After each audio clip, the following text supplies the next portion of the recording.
Tantor Audio, a division of Recorded Books, presents The Stone Warriors, Kato, by D.B. Reynolds, narrated by Tor Thom. It was a time when gods walked the earth, when armies fought not for bits of land, but for the very existence of humanity.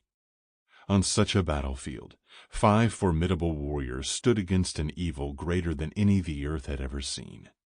But evil is not an honorable foe. Betrayed by someone they trusted, the warriors were cursed one by one, tossed into the maelstrom of time, imprisoned in stone, their freedom resting on nearly impossible conditions. Alone of the 5, their leader, the sorcerer Nicodemus, was left free. His curse? To know that his fellow warriors remained trapped forever out of his reach, condemned to an eternity of searching for their stone prisons and the keys to their freedom. Kato Amadi, son of the Dark Witch, who for all his deadly skill on the field of battle, could neither read nor write the language of men. You shall remain locked in stone until a scholar of the written word shall plead for your help in understanding the wisdom of the ancients. Chapter 1. Los Angeles, California, present day. The air was hot and dry, the wind burning her sinuses as she struggled to breathe, to stay small and quiet as the screams mounted, the noise rising higher and higher above the sounds of gunfire, until she thought the person's vocal cords would snap from the strain. Grace Van Allen woke with a start, her breath coming in terrified gasps as she sat up and stared around her sunlit bedroom. No burning winds, no thundering gunfire, no helicopter hovering, raining death. What the hell? She hadn't had a nightmare like that in months. She pressed a reassuring hand to her chest, her heart pounding like crazy. It had seemed so real. It had been real, once upon a time. But that was half a world and another lifetime ago. Shaking her head, she glanced at the digital readout on her alarm, then reached over and with a resigned sigh slapped the off switch. She could have used those extra 10 minutes. Throwing the covers off, she swung her legs over the side of the bed and slid her feet into slippers. She loved her hardwood floors, but at this time of year, they could be cold in the mornings. And yeah, this was Southern California, and a lot of people would scoff at her definition of cold, but it was all a matter of perspective. The distant sound of sirens slipped past her double-paned windows, along with the hard gust of Santa Ana winds. She frowned, remembering the wind in her dreams. It had been blowing for 2 days now, which was why she'd made the switch to her heavy robe last night. These weren't the warm Santa Ana winds of Raymond Candler fame. Instead, this was an Arctic blast of unusual cold that was knocking down trees and freezing plants meant for much warmer climes. Wrapping her rope tightly, she headed for the kitchen, guided by the blessed aroma of her morning coffee. Whoever had come up with the idea of having a timer on the brewing machine should get a prize for service to humanity. Did they have an award like that? She'd have to look into it. But not this morning. This morning, she was headed back to her dark and cramped corner of an office in the basement of a very prestigious museum, where she'd secured a much-coveted postdoctoral fellowship. Notwithstanding the crappy office, it was a sweet job, and one she'd worked her ass off for. If only they would accommodate her night-out tendencies. They didn't mind that she stayed over after hours, working late into the night like the diligent little worker bee she was. But they still insisted she report in every morning at the same time as everyone else. It was uncivilized, really. She cupped both hands around her coffee mug, soaking in heat along with every sip of the dark brew, as she shuffled back to her bedroom, only relinquishing her hold on it to strip off the tank top and boy shorts she'd slept in and step into the shower. She'd gotten home last night as usual, but then continued working on her own until well after midnight. When she'd finally surrendered to the need for sleep, she'd been too tired to do more than drop her clothes in the hamper and wash her face. But this morning, The pounding hot water felt nearly as good as the hot coffee, a double whammy of heat inside and out. It was enough to make a girl think all was right with the world. She turned off the tap and flattened her hands over her wet hair, squeezing out the excess water as she opened the shower door. She wrapped one towel around her head and another, larger one, around her body, before cracking open the bathroom door to let some of the steam out. She tilted her head curiously. The sirens that had been so distant when she'd gone into the bathroom were now really loud, and there were an awful lot of them. She frowned, then shook her head. It was probably just another traffic accident on nearby Wilshire Boulevard. Drying off quickly, she pulled on her robe and walked over to the wall of glass that looked out onto her small balcony. One of the sirens chirped off abruptly, and muffled voices wafted up to her 17th floor condo, making her curious enough to tuck the hood of her robe over her wet hair and venture out to peer over the balcony railing. She stared.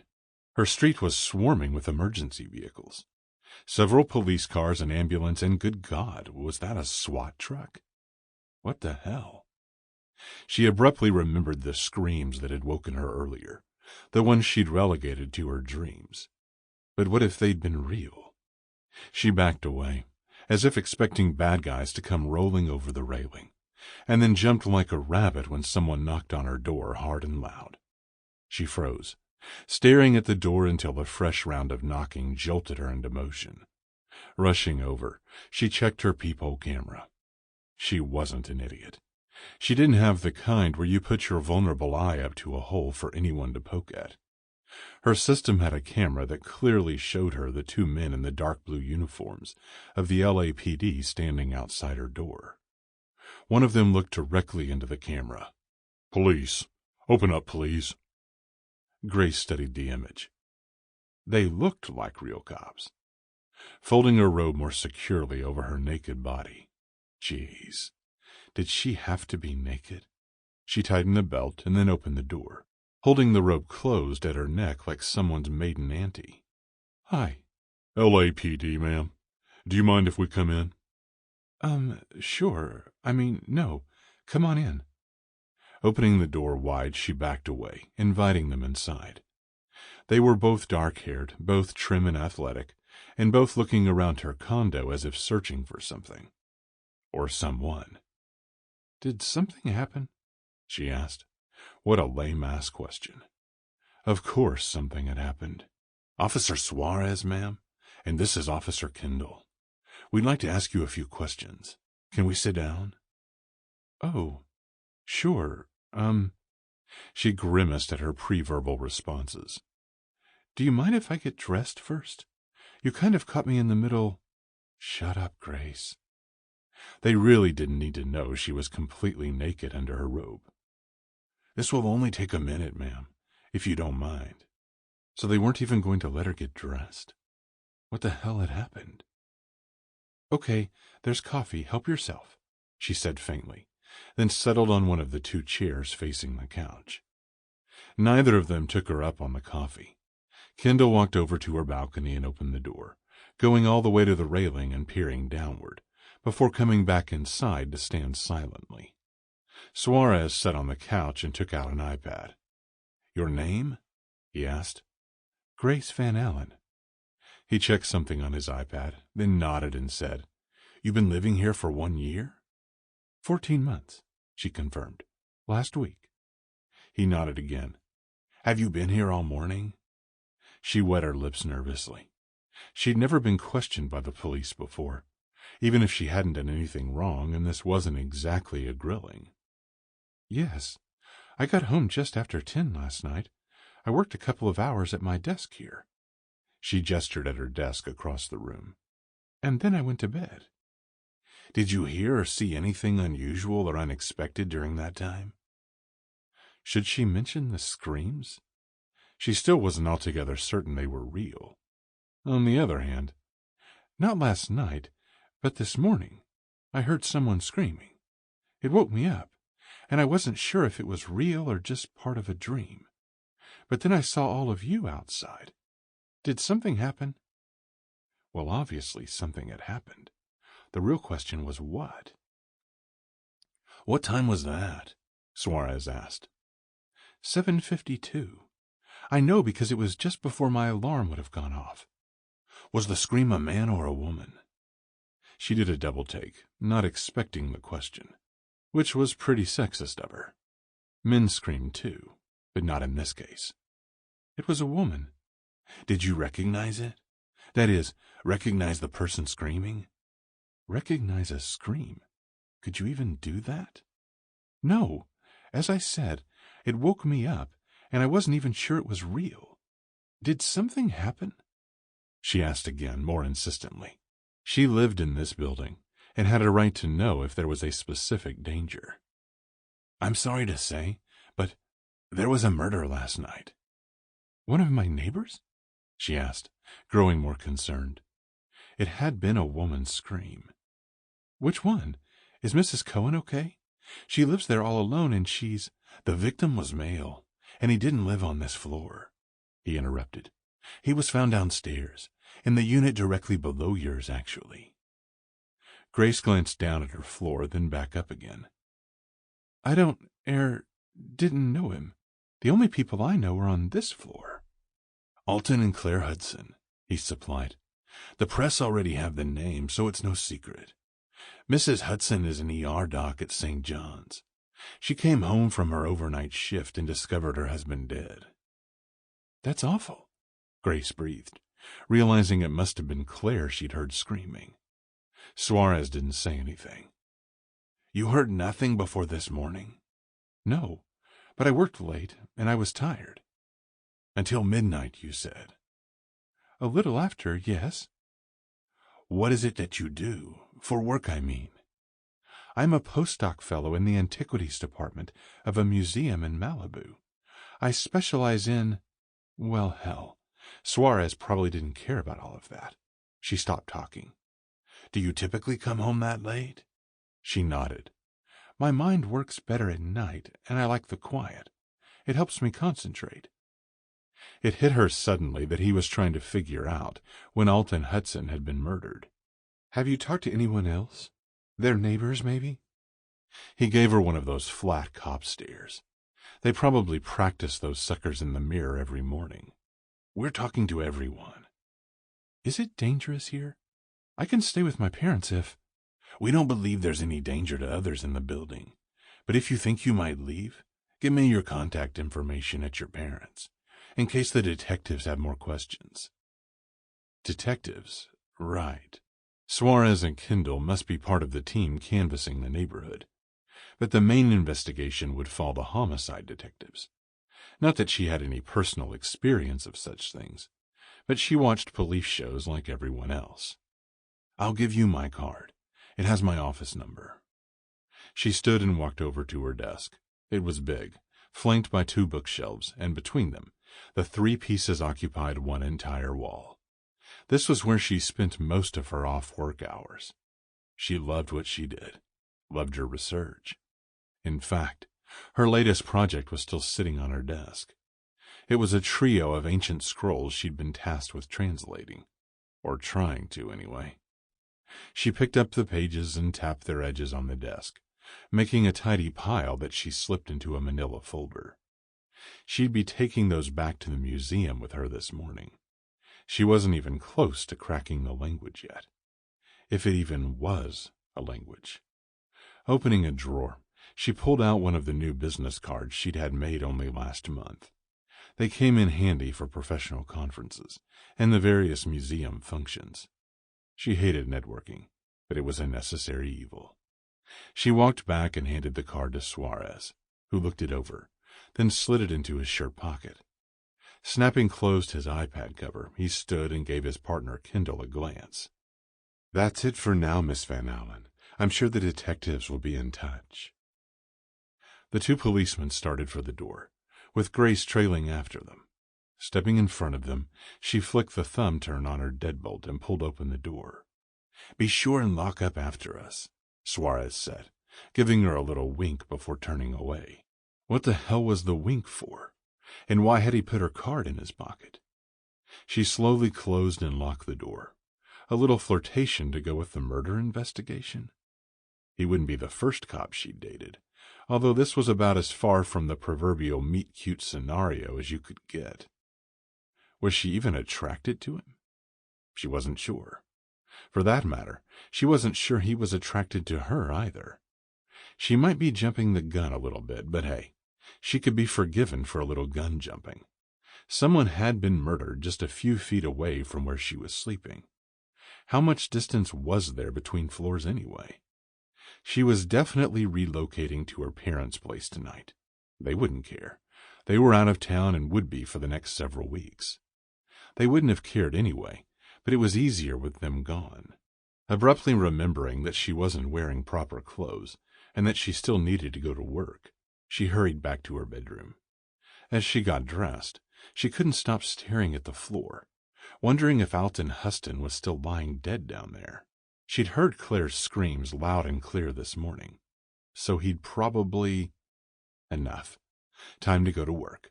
She needed something else to think about for a while. Chapter 2. Malibu, California. Grace pulled the soft cashmere of her sweater a little tighter over her shoulders, trying to ward off the seemingly permanent chill of her basement workspace.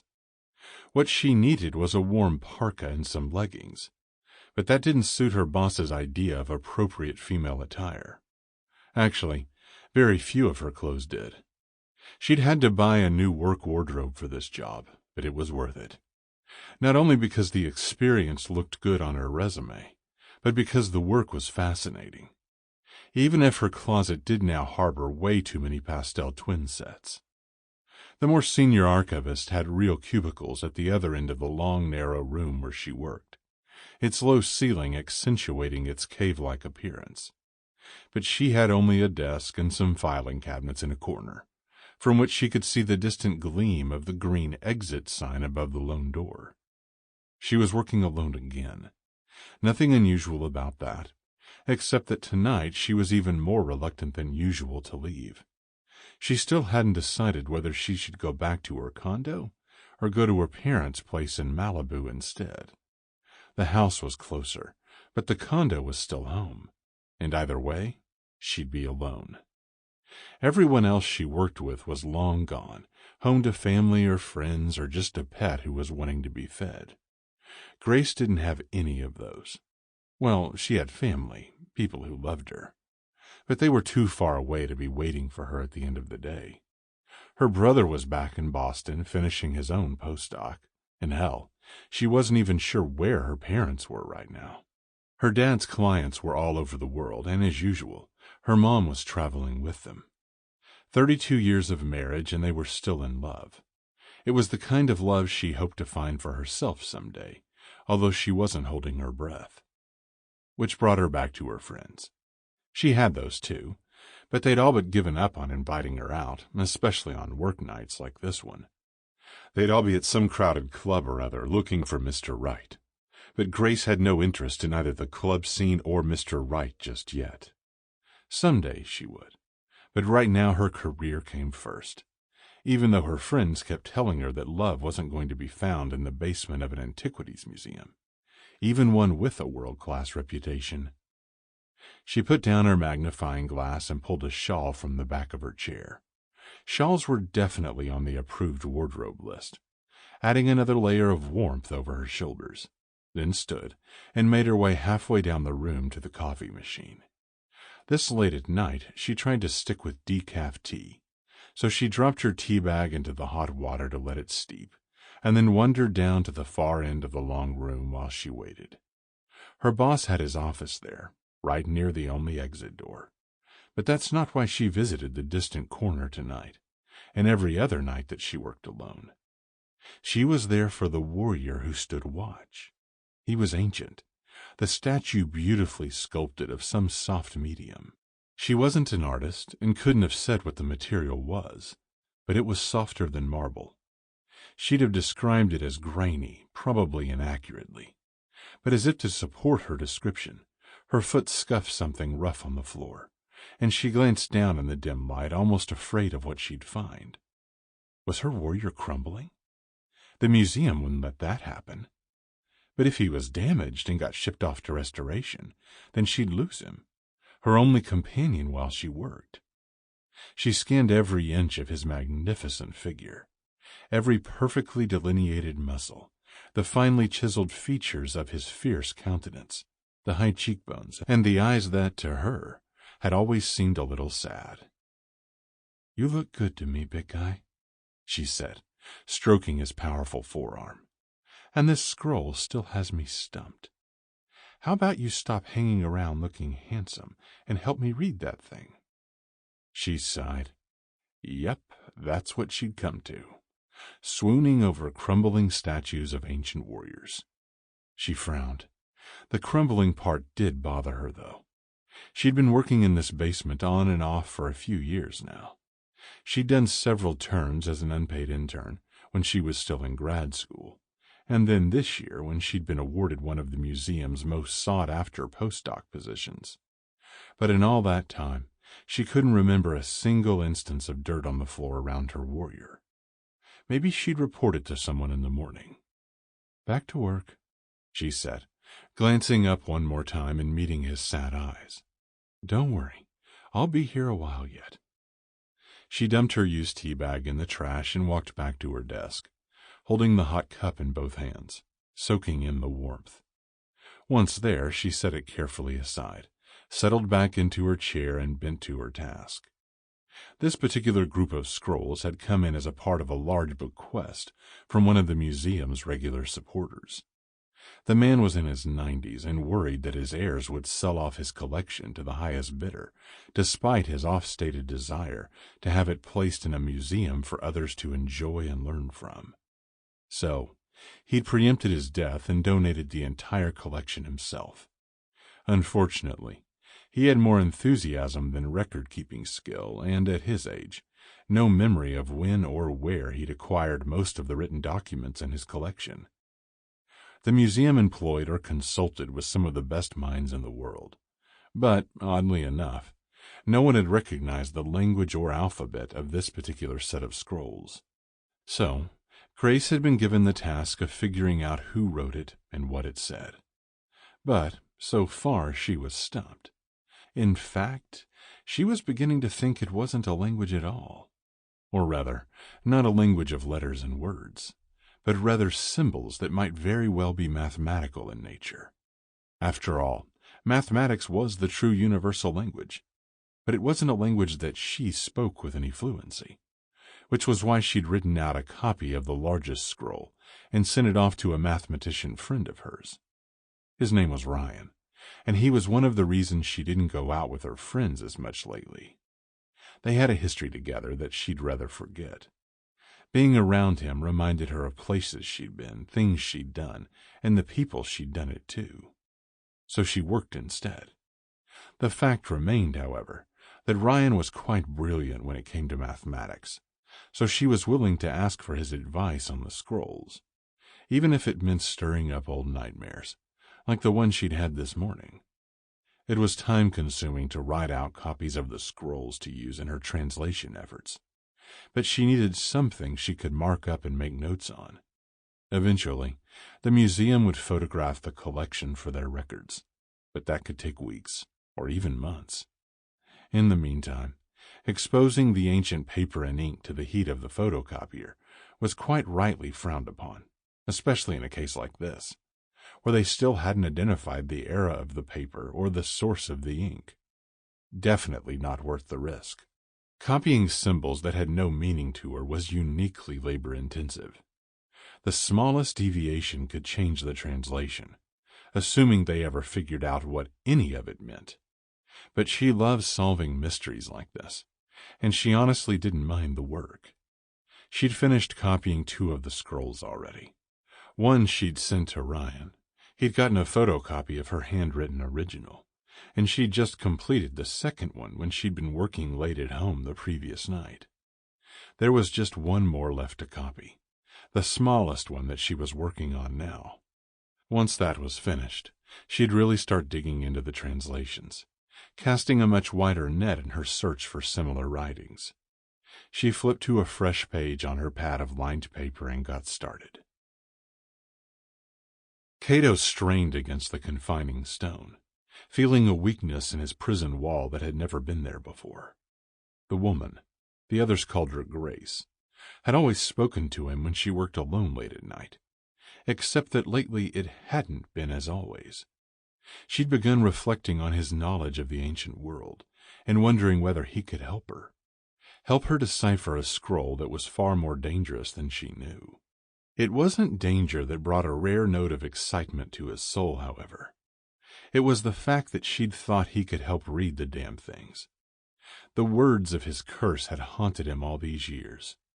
He could still hear Soterius's mocking voice as the sand poured over him, choking him, trapping him in this stone prison for millennia. But when Grace had mentioned the possibility that he could help with her translations, he'd felt a brush of cool air pass over his skin. The simple sensation would have driven him to his knees, if such a thing had been possible. Never in all the years he'd spent on the battlefield, facing the most terrifying forces their enemy could conjure, had he been so unmanned as he'd been at that simple touch of cool air on his skin. He'd known then that freedom was close, so close. But some vestige of the curse, some twisted thread would not let go, until tonight, when she'd spoken to him again. But this time her words had been precise. She'd very clearly asked for his help, and he'd known that this was his moment. The curse buzzed angrily, a searing heat against his skin. The damn thing didn't want to release him, but it was bound by the words Soterius had spoken so long ago. Words designed to keep him locked away forever. But words change their meaning with the passage of time, and the fates will always play their games. Long unused muscle and sinew flexed and burned, as his heart pumped fresh blood to storm through arteries and veins, pulsing thick and strong. It was a welcome agony, but an agony nonetheless. His gaze was drawn to a distraction. The woman. She was lovely, tall and lithe, with flowing blonde hair and eyes that were so pale a blue, they appeared silver if the light struck just right. Her skin was as smooth as that of the wealthy women of his time, the ones who'd been happy to climb into his bed, but had spurned him by the light of day. He was the dumb one, all muscle and no brain. At least that's what everyone had thought of him. Or not everyone. There'd been his brothers, fellow warriors who'd fought and laughed by his side, and their leader, Nicodemus. He'd been the one who brought the four of them together, made them a force like the world had never seen. No one had stood before them. But their very skill and courage had been their downfall, because men always wanted what they can't have, the very things that Nico and his warriors had stood to protect. And those same weak and greedy men had ever been drawn to evil leaders, who promised the world, but deliver only pain. Grace threw her pencil down with a frustrated noise, drawing Cato's attention once more. He focused abruptly on what she'd been writing, and fear drove his heart to work harder, to flood his muscles with blood, his nerves with energy. He needed to stop her. She could not be permitted to finish that scroll. To activate the curse it contained would be... His prison split open with a thundering crack that numbed his ears. But he didn't need his ears. Not for this. His hand clenched on his sword, his fingers stroking the grip like the first touch of a lover, remembering every rough inch of the leather wrap. He staggered as the last bit of stone fell to dust, but his warrior body responded instinctively, balancing with ease, his gaze never wavering from the target. He strode down the long length of the dark room, blade raised high. Grace was on her feet, pale eyes wide with fear, her mouth open in a silent scream of shock, a scream that found its voice as the tip of his black blade came down and pierced the scroll she'd been copying, a fraction of a second too late. The demon seemed to materialize right beneath Cato's blade, eyes flashing gold sparks, skin the bright red of the nether dimension that had birthed it.